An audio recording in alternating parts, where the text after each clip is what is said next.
So I have an off-grid shop. My electricity is powered by a generator, so it's convenient for me to have a gasoline-powered air compressor. I got this on Craigslist for $185. I have an app on my phone that searches Craigslist for stuff, and I just, for a while there, I went crazy just, being notified of every single new tool that appeared on Craigslist.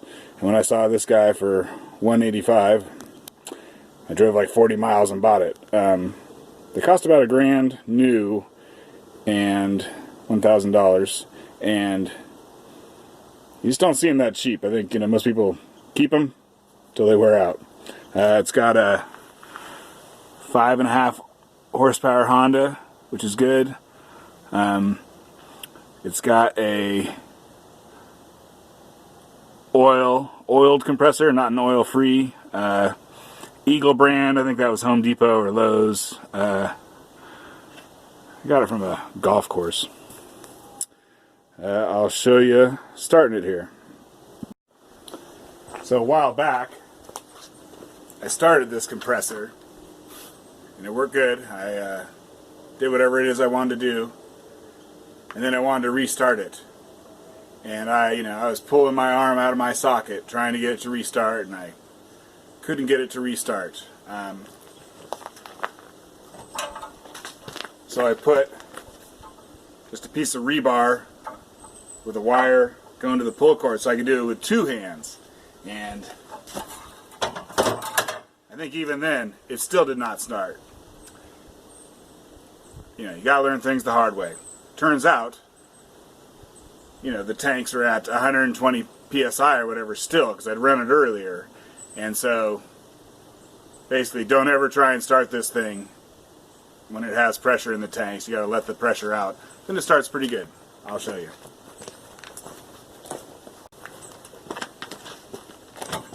Alright, we're gonna see if this goes without starting fluid. If it doesn't, you'll never see this video.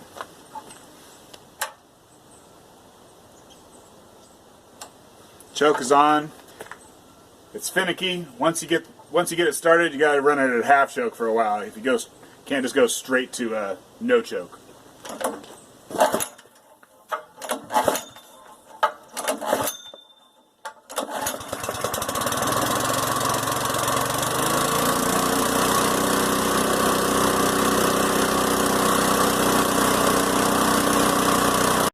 Okay, I'm doing a project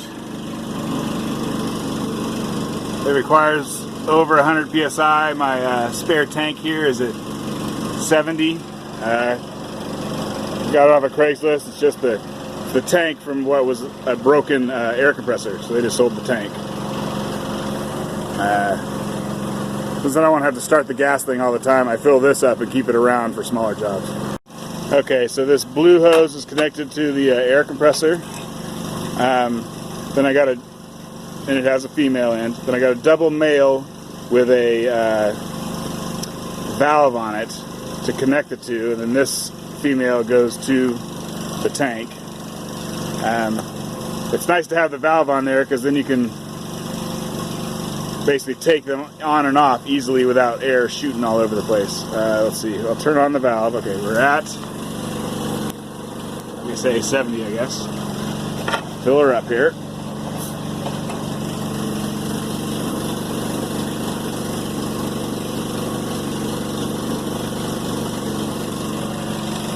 Okay, try that again.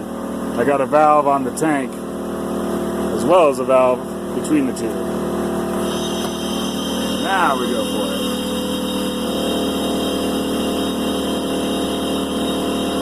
it. The gas compressor just has a pressure release valve that goes to like 120 and then vents any air that's above that pressure.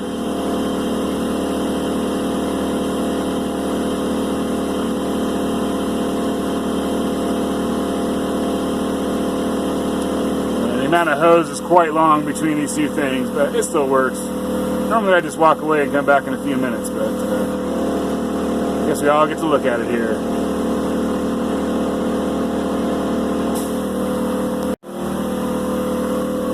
Yeah, looks like 118 is as good as it gets. turn off the valve that goes to the tank because my air gun leaks, so I got to keep doing that when I leave the air gun on here. And I'll show you what happens when you don't turn off this valve. So this goes to the tank.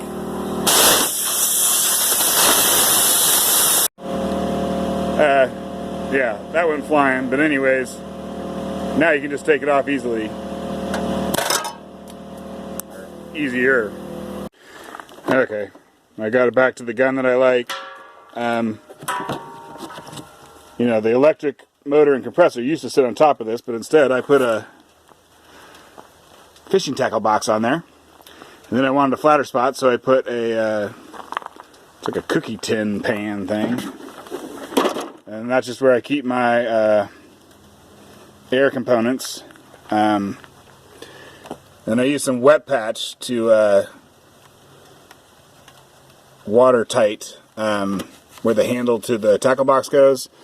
And then I use some roofing screws to screw the pan down. And those things have a watertight gasket also.